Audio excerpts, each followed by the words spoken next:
Yeah. Me, yeah. Hopefully that's the plan. These 6 months, our daughter will be free and this guy's in charge of the field office. So that's the equivalent. That's your bar.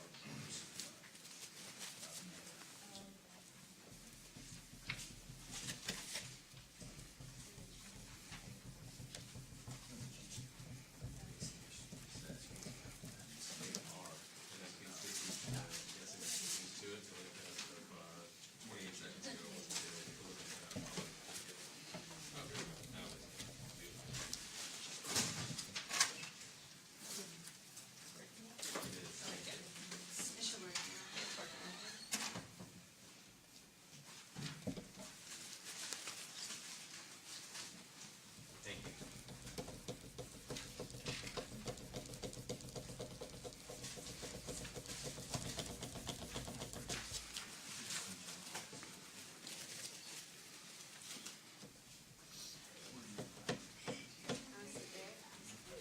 Oh, no, I'm sorry. Typically, I sit there.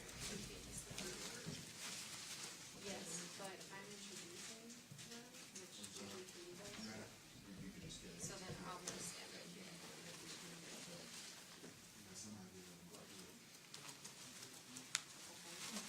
Order.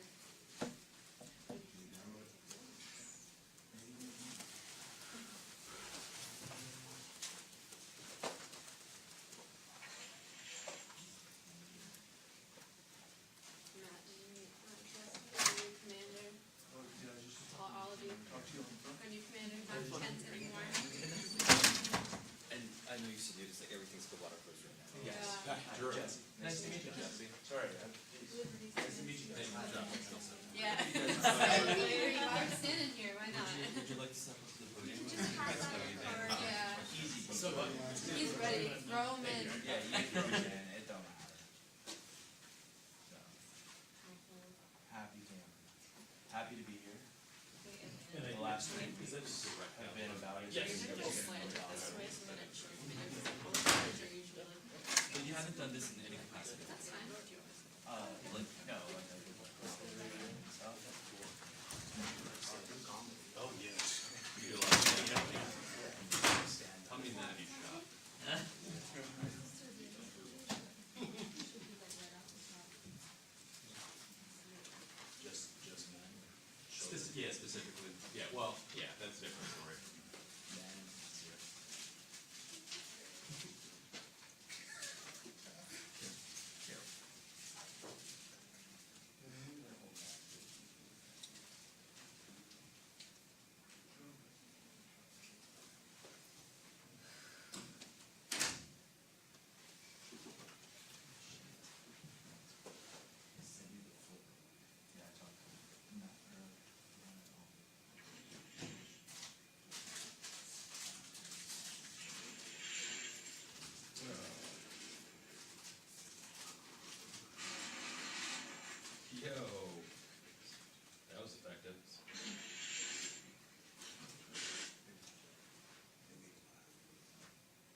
look good there.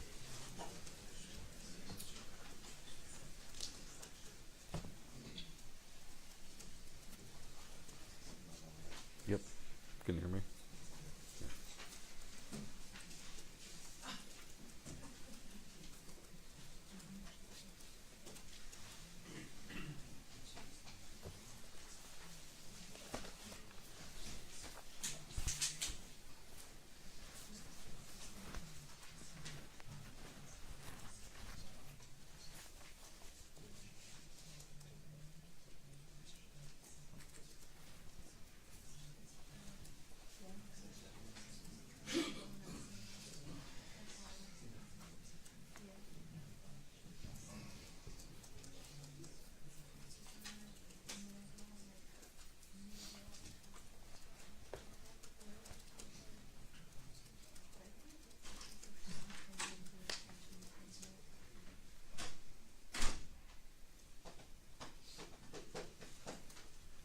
We're just gonna get started in about 2 minutes for everyone.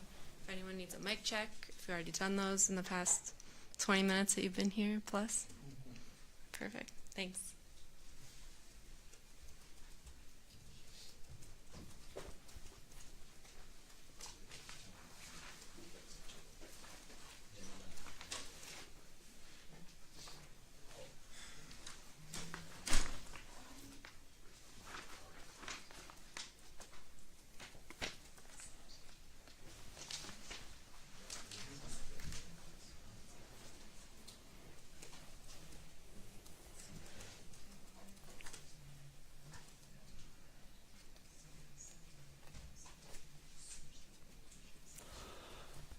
Do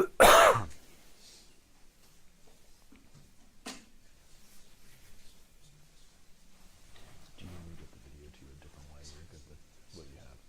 You figured it.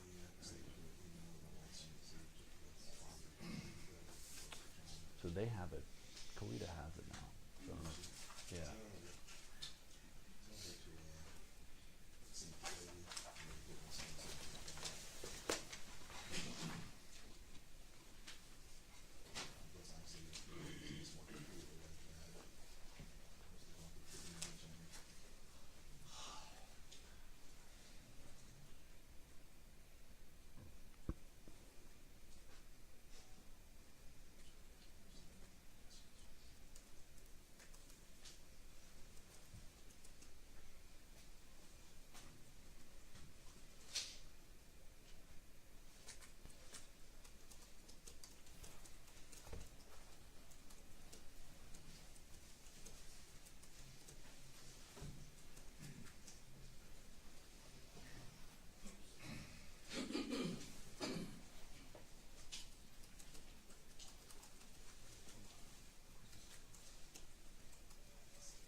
Is everyone ready?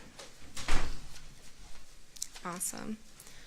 Today we're going to be announcing arrests we've made in this morning's gun store burglary in Springfield. Speaking today will be our Chief of Police, Kevin Davis, Special Agent in charge of the ATF Washington Field Division, Anthony Spotswood, and Captain of our Criminal Investigations Division, James Curry. Chief? Thank you, Elena. It seems like the key to being a thief in 2025 is utter brazenness. And the video we're about to share with you, both video from the gun store and video from our helicopter, will show absolute brazenness. Unfortunately, by two very young people, actually three, we caught two out of the three, we're still looking for a third. We were here with you several months ago, back in September of 2024, again describing a brazen, bold, violent break-in at Dominion Defense, where four young people, again, teenagers in September, teenagers in March, used a stolen car to force their way, ram their way, bulldoze their way into a gun store.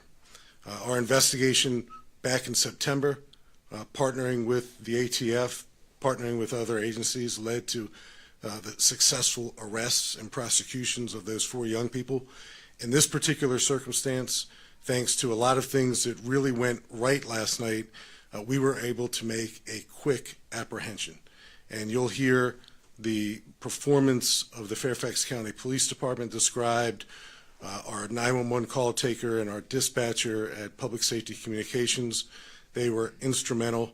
The Gaithersburg, Maryland Police Department, instrumental as this pursuit went deep into Montgomery County, and the Montgomery County Police Department was instrumental as well.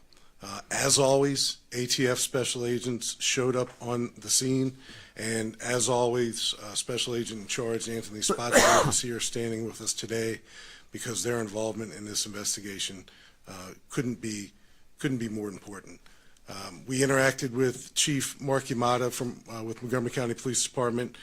Chief Schroka from Gaithersburg Police Department extended them the opportunity to stand here with us today. Their schedules wouldn't allow them to do so, but I don't want anyone to assume their absence has anything to do with us not being entirely grateful for them stepping up and working with us, as they always do, to make a couple apprehensions. Captain Curry's going to go into the play-by-play and some details of this brazen, violent act, and then you'll hear from Special Agent in Charge Spotswood. But first, we're going to share with you some video, both from the gun store burglary and our own helicopter, and then we'll go from there. So if we can tee that up.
Okay, so when you talk about interoperability and you talk about cross-jurisdictional law enforcement cooperation, That's it right there in front of your very eyes. That's how it routinely works, and that's how it worked last night. But let the ages of the two that we apprehended last night sink in a little bit. 16 years old. 16. Something has gone terribly wrong in their lives for them to be committing such brazen, violent, vicious, ruthless acts like this one. So immediately, 21 firearms hit the streets last night. 2 long guns and 19 handguns. Most of the handguns were semi-automatic pistols, and if not for our collective efforts, those 21 firearms would be in the greater National Capital Region right now. So while this was great proactive police work, I'd argue it's also preventive police work, because we were able to recover 13, still, what's my math? Still 7 or 8 outstanding, but we were able to get the majority of those guns back last night before they ended up in the wrong hands and harming or killing someone today or in days to come. So, Captain Curry, just go over the play-by-play, and then we'll turn it over to the Special Agent in charge. All right, good afternoon. Thank you, Chief. The video does probably much better than what I could possibly do describing to you in words, but I'll try and fill in some of the blanks for what happened. Last night, around 1:21 in the morning, our officers received an alarm at 7200 Fullerton Road down in Springfield. It was dispatched within 30 seconds. Within 5 minutes, our officers arrived on scene. What they found was the remnants of that scene that you saw in the video there. The truck was gone. Our dispatch was working very diligently, getting hold of the owner of that store, who was able to provide from his surveillance footage a good description of the vehicle that was involved. Cops do exactly what they do. They went to work, they started canvassing, they started scavenging the entire area, looking for any possible vehicle that could be involved, and they got lucky. Not lucky, they were good. They found what we were looking for on Boston Boulevard, which is about a mile away from our crime scene. They found the Toyota Tacoma that was involved in breaking into that store. So from there, they started looking around. They found evidence that a second vehicle was likely stolen from that area.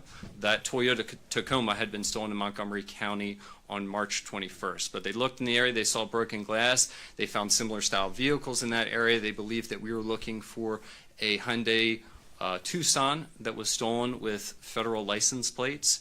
They started checking LPRs and quickly realized that a vehicle matching this description had entered Maryland, crossing the American Legion Bridge. Helicopter was already in the sky, and very quickly what you saw is what our helicopter saw. Fortunately, with the light foliage, we saw 2 individuals running up a hill from a nearby park. That address was over in West Deer Park Road in Gaithersburg. Again, as Chief mentioned, really good coordination with Montgomery County Police, keeping our eyes in the sky, watching these individuals as they made their way through their neighborhood. At that hour, it's very clear that they were possibly involved in this crime. So we got Montgomery County in there, and that's when you saw these individuals from our camera dumping backpacks into the back of trash cans. So fortunately, through the coordination in the air down to the ground, we were able to take these individuals in custody. What you saw was two of the juveniles, 2 16-year-olds that were taken into custody. There was a third that was with them, but very shortly after they parked that second stolen vehicle, that third one went a different direction. We followed the 2 that had a backpack, and that's what led us to those 2 suspects, and that's what led us to the firearms, the 13 firearms that have been recovered. So what our investigation looks like right now, we're still searching for 8 missing firearms. We're still working to identify that third individual.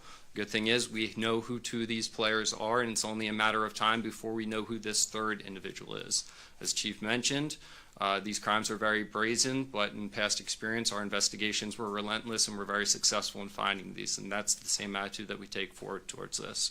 So the crimes and the charges that these individuals are looking forward to right now in Maryland, they will be charged with possession of stolen auto, possession of stolen firearms, and as we look into Virginia, as we continue our investigation, charges that they will likely face are going to be related to the stolen vehicle, the burglary, 21 counts of the stolen firearms, and whatever else our investigation unfolds here. But this is very early.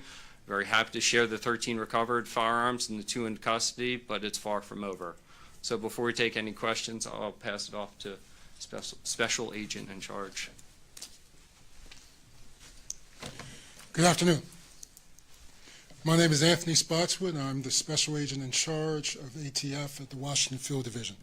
I appreciate the invitation to stand with our state and local partners, along with the chief and the other law enforcement agencies that we had the chance to work with earlier today. Today, multiple individuals thought it was a good idea to ram a vehicle into a federal firearms licensee, a gun store, and steal firearms. Let me be very clear, this is never a good idea. There is no place for this in our community, and we will make sure that we continue to work alongside our partners and have a response that's swift so that we can hold these individuals to justice along with anybody else who decides to make bad ideas like this. Once we were notified in the wee hours of the morning, we dispatched both criminal enforcement agents and industry operations investigators to the scene of the FFL. Our industry operations investigators is working with Dominion right now to inventory their entire store to make sure that we know all the firearms that are stolen along with the identifiers of those firearms. Our criminal enforcement team worked alongside with the local police department to ensure that the scene was secure and to start the initial parts of that investigation. Fortunately for us, we have agents in every city, in every county, in every state of this country. So it was very easy for us to dictate and provide resources not only here in Fairfax County, but then over to Montgomery County to follow up on the investigation to ensure that we had continuity in that investigation. We will continue to work with our state and local counterparts. We will continue to look at it from the federal side, both from the possession of these illegal firearms and from these juveniles who were involved in this FFL burglary. What we do know is when these firearms are stolen, they're not to be taken to the range. These firearms are stolen because they're going to be used in criminal incidents. They're going to be used to harm people in our local communities. So we're going to continue to utilize the resources that we have and provide whatever resources we can to the chief and to Montgomery County to ensure that we can bring these individuals to justice. Thank you. Thank you, sir. Any questions? Chief, can you speak to how many times this particular store has been hit? I think it's 2, 3. I know we've covered a few of these incidents. And is this store doing something wrong, or is something you can say to how other stores around the county can protect themselves? Sure. So, the persons responsible for this crime are the criminals themselves. So I want to say that up front. There was obviously a burglary back in December, was an attempted burglary at Dominion. Back in September was a successful burglary where the 4 juveniles stole 14 firearms. There was another attempted burglary on Independence Day, 2024. That was glass that was smashed, unsuccessful. And then going back to April of 2023, there was a burglary where 50 firearms were stolen. So as Special Agent in Charge Spotswood described, these are federal firearms licensees. And if you go back just to April of 2023, 2 years ago, nearly, 50 firearms, and then 14 in September of 24, and now 21 last night. So those are a lot of guns. They can do a lot of harm to communities and families and individuals that suddenly hit the streets. Collectively, we've been very successful in our criminal investigations, holding people accountable. But I think your question probably speaks to maybe some target hardening efforts that all business owners should contemplate. And that's why a couple months ago we stood up a program. It's unique. It's the only one in the area. It's called Connect Fairfax County. We now have technology that allows anyone with a camera of any type, from Ring doorbells to the most sophisticated camera technology systems, to choose to either register their cameras with the Fairfax County Police Department or integrate their cameras. I recommend that FFLs and other commercial facilities that have things of value, particularly things of value that when they hit the street can harm or kill people, to really think hard about integrating their cameras with the Fairfax County Police Department's real-time crime center. Thankfully, last night it all worked the way it should. So the burglar alarm goes off, 911 is notified immediately, and we have cops on the scene within 5 minutes, and they're finding the first of 2 cars associated with these bad guys. It all worked as it should. But we know that there's sometimes circumstances where there may be a gap in a burglary or alarm company notification to public safety communications.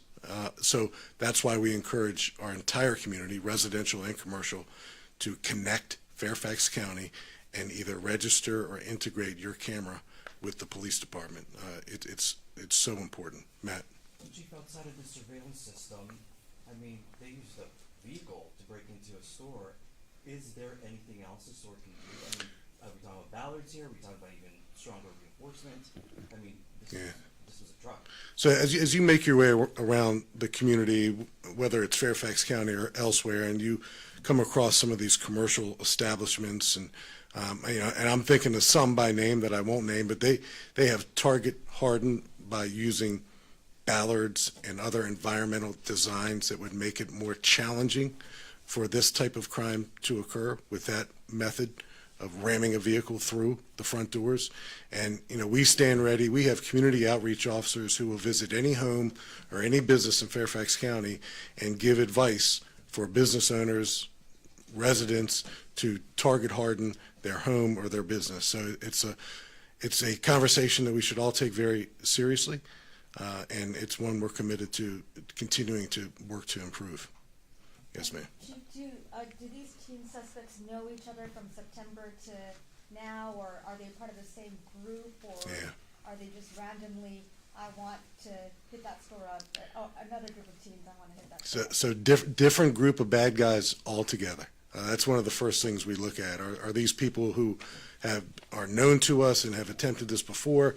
And the answer in this particular case at the moment is we don't believe that the two arrested last night, the two being charged in Maryland, have anything to do with the previous burglary crimes or burglary attempts.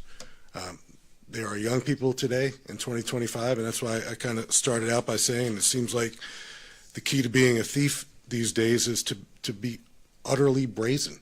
So the increasing brazenness of these crimes concerns law enforcement here in Fairfax and federal, state, local, locally and nationally.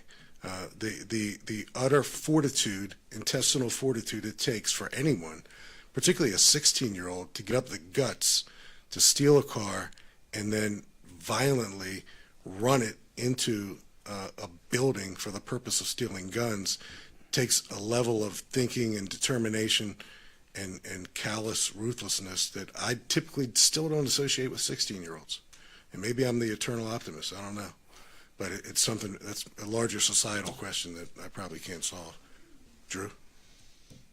Not to harp on the same question, but I mean, you've been outspoken in the past when we have these, serial burglaries at Tyson's Galleria, right? And nobody wants a Rolex watch stolen in their community, but that's a completely different situation than guns. So, I mean, going back to, it almost seems like there should be I don't want to make it a different standard of protecting the community from what could be stolen. So again, I guess going back to the question you've already answered twice, I mean, what are those conversations like with stores like this, especially when you have, my quick math, 84 guns that in the last less than 2 years that have hit the streets, some of them recovered? Yeah. Well, no business owner that I know, even any federal firearms licensee that I've ever had a conversation with, wants their store broken into like this, wants to be associated with umpteen guns hitting the streets. And the regulatory functions of the Bureau of Alcohol, Tobacco, and Firearms, they do this. They are the subject matter experts in America. So the inspections and the audits and the things that are underway right now, like Special Agent in Charge Spotswood talked about, exist to make sure that FFLs are doing all the things that the law requires them to do. And then just to put icing on that cake, we want to encourage people, compel people, cajole, twist their arms into registering their cameras with us. Integrate, not just register. If you're a homeowner, maybe you register, but if you're a business like this one, integrate your camera with us so we can see something before maybe even a burglar alarm is even tripped, particularly if you have an exterior camera and we can see some pending or stirring criminal activity in your parking lot. So before that alarm is tripped, we might see something in the parking lot thanks to you sharing your camera with us and integrating your camera with us that allows us to get cops there even faster. Matt, go ahead, Drew, and then Matt. I don't know, Chief, this is for you, especially if you're in charge, but these firearms that were stolen and then trafficked across state lines. I realize you're not a federal grand jury, but anticipation of federal charges in a case like this, generally speaking, perhaps?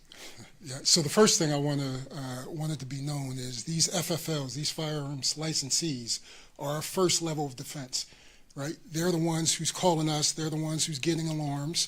They're the ones who's hardening their locations, putting in video cameras to ensure that we have the proper evidence. None of that would exist without that first level of defense.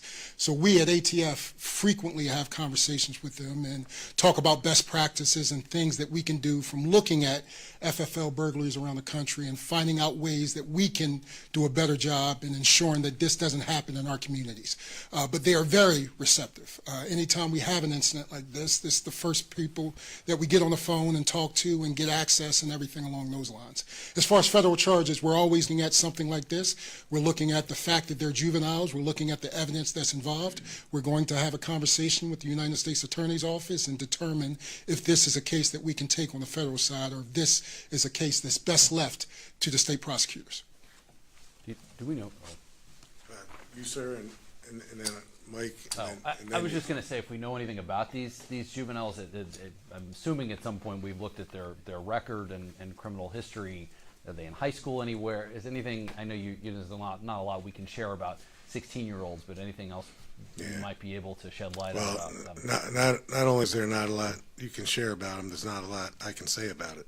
So certainly logical questions, but right now we're concerned with the immediacy of the criminal investigation that's still ongoing, making sure that we didn't miss any guns that may have been taken and getting that count right, and working with Montgomery County prosecutors, working with Fairfax County prosecutors, and ultimately working with the ATF and U.S. Attorney's Office to see if there may be an avenue for some interest there. Yes, sir. If these suspects are found guilty, what kind of realistic sentence do you expect these juveniles to actually serve when it's all said and done? Yeah, I don't know, and I would just be guessing if I were to throw out a number, but my kind of view on the criminal justice system, for what it's worth, is criminal misconduct has to be interrupted.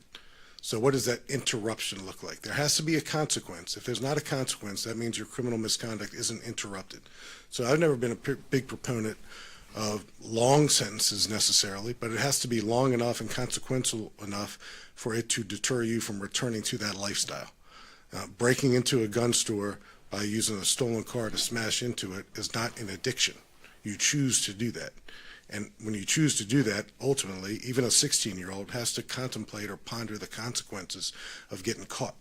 So if we're at a point in society where pondering the consequences doesn't add up to maybe I shouldn't do this, then maybe we should look at the swiftness and severity of the consequences. Is there a chance, real quick, that maybe these younger kids were working for a group that may have been more, that were adults? I don't want to speculate. We have nothing that points in that direction right now, but it's certainly something that our detectives look at very, very carefully. Yes, sir, and then you, Mike. First of all, good job. Thank you. I applaud you guys for doing the best job you could. And not to harp on this, and just to piggyback off of what these two gentlemen said, as a parent first, then a photojournalist second, as I rolled up onto the scene, I noticed that there were no I guess the word was balances to keep the car from plowing into the car. And I know that we were talking about, I think you used the word target hardening, and the information that you would give them in order to make their store more hard to break into. Any information or why that wasn't done or wasn't followed because they have a history of being broken into?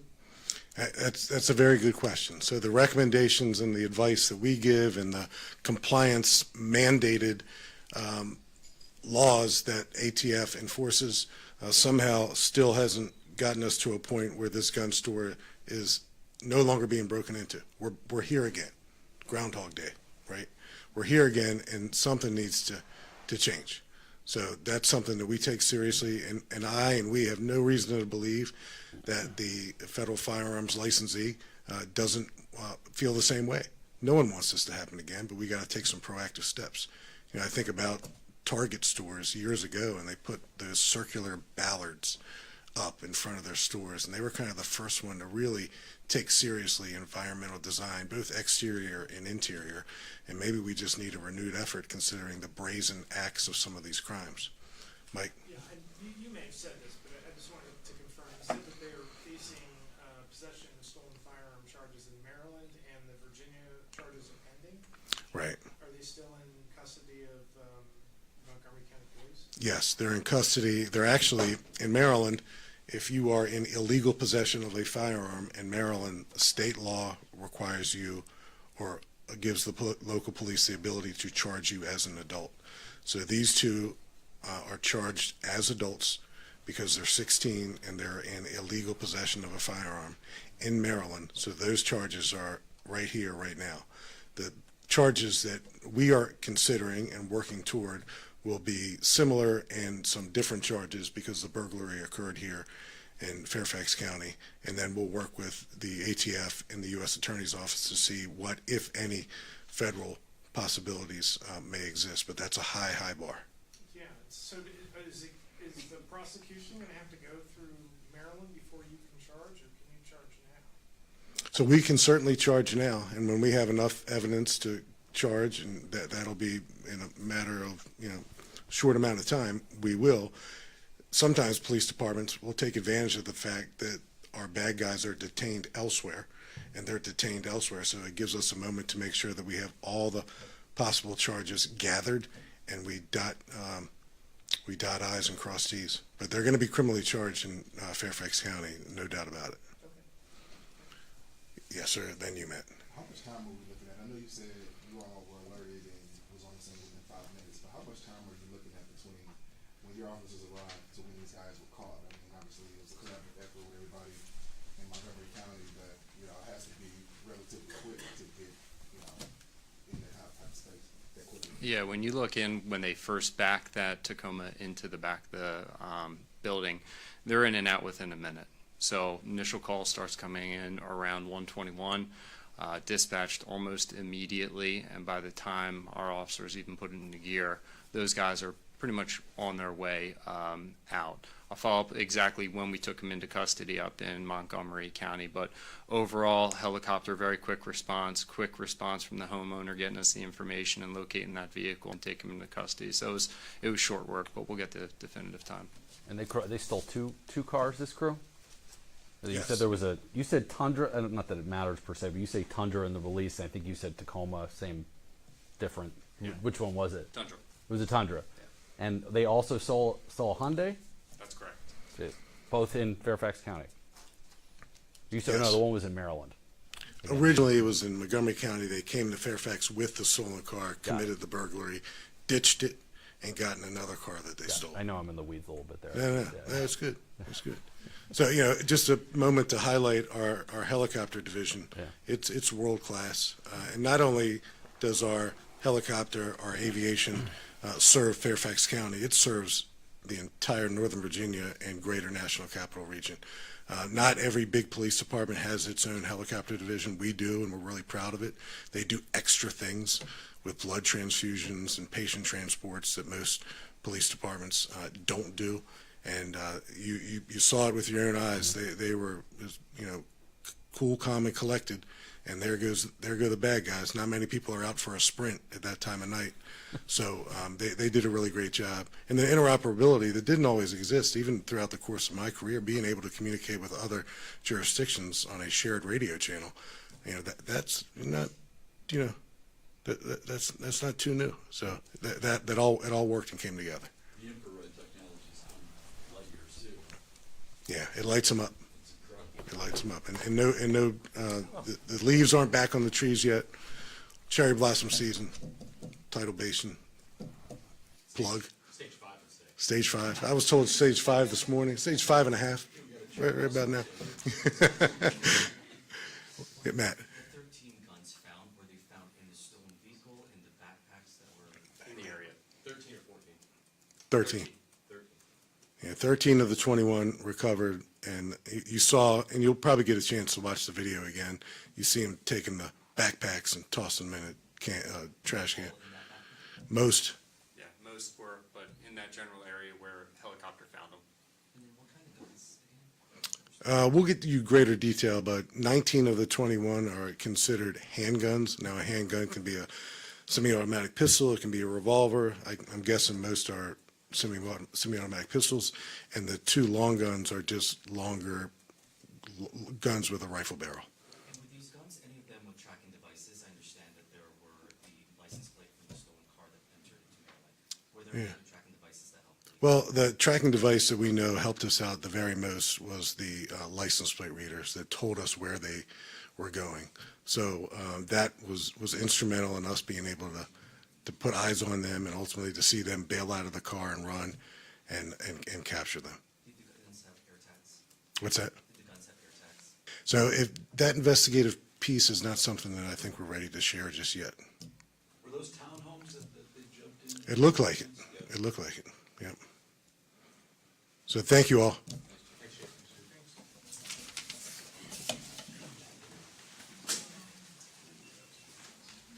Thank you all for joining today. Our PIOs are going to stick around to answer any lingering questions you may have, and the press release will be posted to our blog later today. Thank you.